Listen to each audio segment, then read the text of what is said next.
I'm standing next to the heavyweight champion of the world, Cain Velasquez, as obviously an honor and a pleasure. Always great talking to you. We get to see you all over this continent. Last time I saw you, I think we were in Milwaukee. You were doing a seminar, but now you're finally fighting for the title. When we spoke, you were just getting into the training camp. Talk about the training camp and how you led up to this trilogy fight with Junior dos Santos. Training camp was good. I think the best thing for me was to have DC. Being in the same training camp as me. We both got in at the same time. Both kind of went through the whole workouts, both peaked at the same time. So for us to be, at our top level, every day with each other, I think that was the best thing for us. So, ultimately, we're both prepared for our fights. Watching episode 1 of Primetime, when Junior first said that you hit like a girl, I think I knew where he was going with that, because I don't think he believes you hit like a girl. I think it was a mind game thing. Is that what you first initially thought? I don't know. It just didn't make sense to me. But whatever. I mean, he said it. I think the way the way I see it as, you have a loss, you try to get something positive from it. The only thing positive that he could find from his loss was that something that I didn't do, and that was finish the fight. Were you surprised though that it wasn't just him and that his camp were sort of egging this whole hit like a girl thing on, where it's like, because the first 2 fights, they were classy, everything was fine, and it took a third fight for someone to come out and almost start trash talking. I wasn't expecting it. Were you?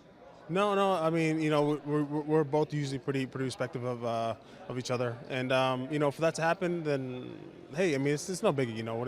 Whatever. I mean, we're gonna fight Saturday, so all that stuff, we'll say just doesn't matter.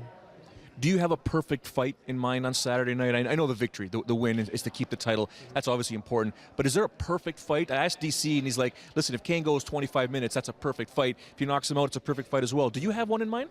I don't have one in mind, I'm always thinking each fight will be 25 minutes, will be the whole 5 rounds, will be a fight that's just back and forth. That's just what I have pictured in my head. That's what I am getting ready for. And, if it ends up being early or something else happens, in the meantime, I mean, then it happens. But that's not what I'm looking for. So I don't have a perfect, fight in mind. I definitely want to go in there and dominate. I mean, that to me would be perfect. Whether I finish him or not, to me, going there and dominate and just kind of impose my will on him would be my perfect fight. Did your daughter give you any advice before you left? Yeah, she said, go out there and fight so you can bring home a belt. She knows what I do for a living. She knows that. Well, she says I go to the gym and go pow pow, but she always says go work hard so you can bring the belt home. That's all she's worried about. So she did. She telling Daddy to do some gymnastics or what? Did.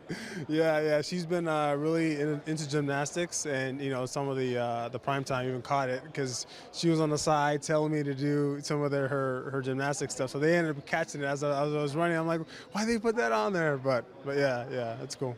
As always, champ, thank you very much for your time and best of luck on Saturday night. Thank you. He is the heavyweight champ of the world, taking on the challenger Junior dos Santos. UFC 166 main event Saturday night, Toyota Center in Houston.